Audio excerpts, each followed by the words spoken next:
Belobo, un ranchero de rostro curtido por el sol y las tormentas del desierto, cabalgaba lentamente bajo el cielo abrasador de Arizona.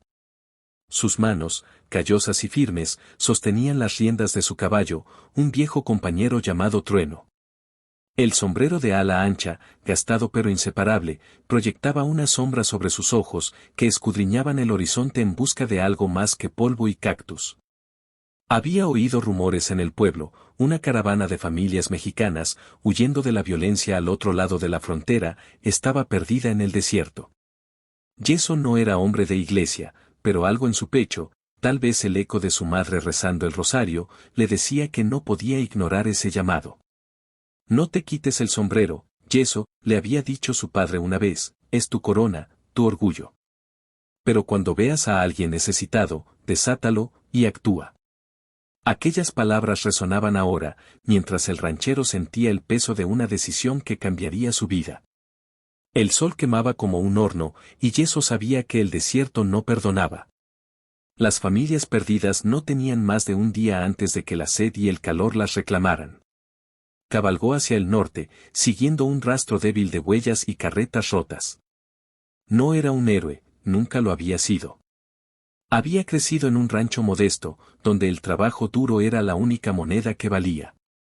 Pero en el pueblo, las historias sobre él corrían como el viento, el hombre que nunca se quitaba el sombrero, ni siquiera en la taberna, pero que siempre ayudaba a quien lo necesitaba.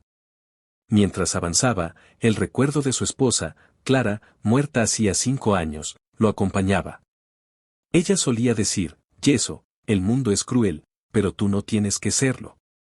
Él no lo admitía, pero su bondad era un homenaje a ella.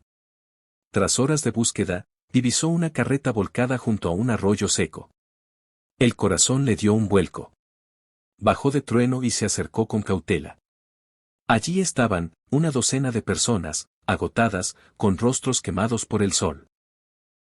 Una mujer joven, con un niño pequeño en brazos, lo miró con ojos llenos de miedo y esperanza. Por favor, señor, susurró en español, agua, mi hijo. Yeso no respondió de inmediato. Sacó su cantimplora, la última gota que llevaba, y se la ofreció.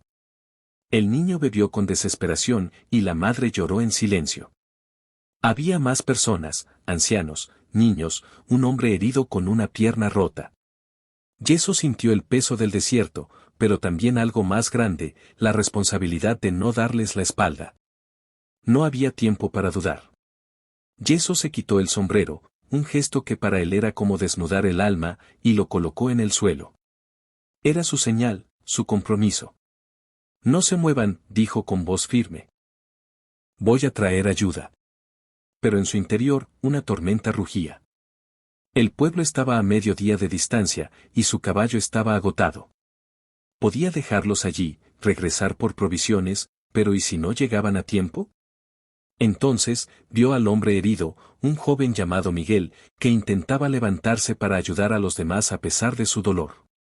Siéntate, le ordenó Yeso, pero Miguel negó con la cabeza. No puedo quedarme quieto mientras mi familia sufre, dijo. Ese acto de valentía, tan simple pero tan puro, golpeó a Yeso como un relámpago. No era solo él quien debía actuar, todos, incluso en su debilidad, podían dar algo. Yeso decidió no volver al pueblo. En cambio, usaría lo que tenía. Desató su manta del caballo, cortó tiras de su propia camisa para vendar la pierna de Miguel y organizó a los más fuertes para construir un refugio con la carreta volcada. Mientras trabajaban, una anciana llamada Rosa comenzó a cantar una canción suave, un himno que hablaba de esperanza y resistencia. Yeso no entendía todas las palabras, pero la melodía lo envolvió, recordándole las noches en que Clara cantaba para calmarlo. No te quites el sombrero, Yeso, pensó, pero desátalo, y actúa. Y así lo hizo.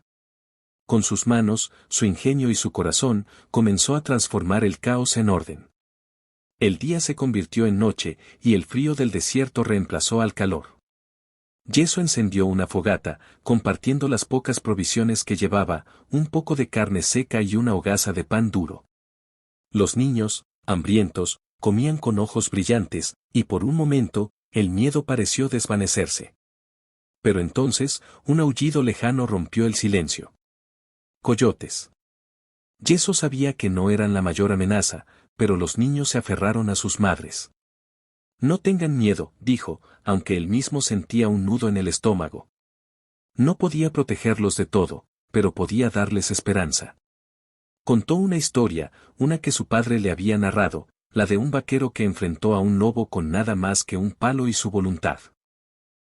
Los niños rieron, y los adultos sonrieron. En ese momento, Yeso entendió que la bondad no era solo dar comida o agua, era darles algo por lo que seguir adelante. A la mañana siguiente, el sol volvió a castigar, pero Yeso no se rindió. Había enviado a Trueno al pueblo con una nota atada a la silla, un truco que había usado antes para pedir ayuda. Mientras esperaban, organizó al grupo para buscar un poco de agua en un cañón cercano. Fue entonces cuando ocurrió lo inesperado. Rosa, la anciana, se desplomó. Su corazón, debilitado por años de trabajo y ahora por el desierto, no resistió. Yeso se arrodilló junto a ella, sosteniendo su mano. Gracias, ranchero, susurró Rosa antes de cerrar los ojos. Tú nos diste más que agua, nos diste dignidad. Yeso sintió un nudo en la garganta. No había podido salvarla, pero sus palabras lo marcaron para siempre. En ese momento, comprendió que la verdadera grandeza no estaba en salvar a todos, sino en darlo todo por intentarlo. Horas después, el sonido de cascos resonó en el horizonte. La ayuda del pueblo había llegado, carretas con agua, comida y mantas. Los vecinos, que a menudo miraban con recelo a los forasteros, se unieron para ayudar. Yeso vio cómo los niños corrían hacia las carretas, cómo las madres lloraban de alivio, como Miguel, aún cojeando, sonreía por primera vez. El ranchero se quedó atrás, observando en silencio. No necesitaba reconocimiento, su sombrero, ahora de nuevo en su cabeza, era testigo de lo que había hecho. Pero la joven madre, cuyo hijo había bebido de su cantimplora, se acercó y le puso una mano en el hombro. Nunca olvidaremos lo que hiciste, dijo. Tu corazón es más grande que este desierto. Cuando las carretas partieron hacia el pueblo, Yeso montó a Trueno y miró el horizonte. El desierto seguía siendo implacable, pero él ya no era el mismo. Había desatado su sombrero, había actuado, y en ese acto había encontrado un propósito más grande que él mismo. La voz de su padre resonó una vez más, no te quites el sombrero, Yeso, pero cuando el momento llegue, desátalo y haz lo que debes. Y lo había hecho. No por gloria, no por recompensa, sino porque en un mundo cruel, la bondad era la única corona que valía la pena llevar. El sol se ponía, tiñendo el cielo de rojo y dorado. Yeso sonrió, una sonrisa cansada pero plena. Cabalgó de vuelta a su rancho, sabiendo que, aunque el desierto siempre estaría allí, también lo estaría la chispa de humanidad que había encendido. Y mientras el viento llevaba el eco de la canción de Rosa, supo que su acto de compasión seguiría viviendo en aquellos que había ayudado, como una semilla plantada en la arena, esperando florecer.